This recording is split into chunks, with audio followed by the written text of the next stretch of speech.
লোকসভা ভোটে দুই জেলাকে পাখির চোখ। কাল মালদহ মুর্শিদাবাদে মুখ্যমন্ত্রী মমতা বন্দ্যোপাধ্যায়ের কর্মসূচি। কংগ্রেসের সঙ্গে চাপানুতোরের মাঝেই কাল অধীর গড়ে মমতা বন্দ্যোপাধ্যায়। মালদহ এবং মুর্শিদাবাদ দুই জেলাতেই প্রশাসনিক সভা করবেন মুখ্যমন্ত্রী মমতা বন্দ্যোপাধ্যায়। এর পাশাপাশি মালদহে পদযাত্রাতেও অংশ নেবেন মুখ্যমন্ত্রী। সুতপা সেন আমাদের প্রতিনিধি রয়েছেন আমাদের সঙ্গে। সুতপা, কি কি কর্মসূচি রয়েছে এই মালদা এবং মুর্শিদাবাদে?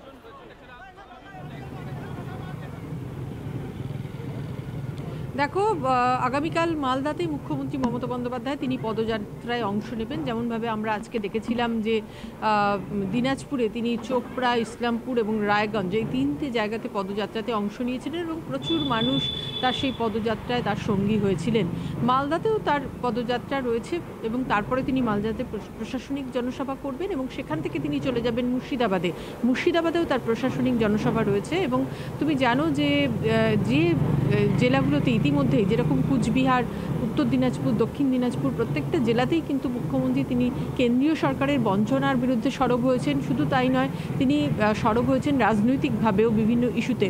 কাজেই আগামীকাল মালদা এবং মুর্শিদাবাদ যে মূলত কংগ্রেসের গড়, সেই দুই এলাকাতে গিয়ে জনসভা থেকে তিনি কি বার্তা দেন সেদিকে নজর থাকবে। অবশ্যই প্রশাসনিকভাবে যেরকম শিলান্যাস, উদ্বোধনের কাজ তিনি করবেন বা পরিষেবা তুলে দেবেন সাধারণ মানুষের হাতে, কিন্তু রাজনৈতিকভাবে কি বার্তা তিনি এই দুই জেলা থেকে দেন, বিশেষ করে অধীর গড়ে গিয়ে মুর্শিদাবাদে সেখানে তিনি কি বলেন সেদিকে প্রত্যেকেরই নজর থাকছে।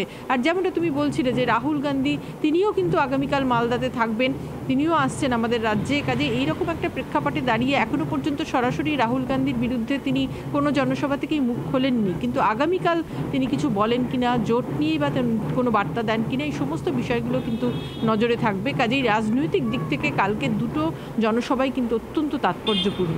একেবারে রাজনৈতিক মহলে নজর থাকবে আগামীকাল মালদা এবং মুর্শিদাবাদের দিকে। খুব তাৎপর্যপূর্ণভাবে রাহুল গান্ধী যেমন থাকছেন মালদাতে, তেমনি মালদা এবং মুর্শিদাবাদে আগামীকালই কর্মসূচি থাকছে, একাধিক কর্মসূচি থাকছে মমতা বন্দ্যোপাধ্যায়। বাংলার আওয়াজ, বাঙালির আবেগ, জি 24 ঘন্টা।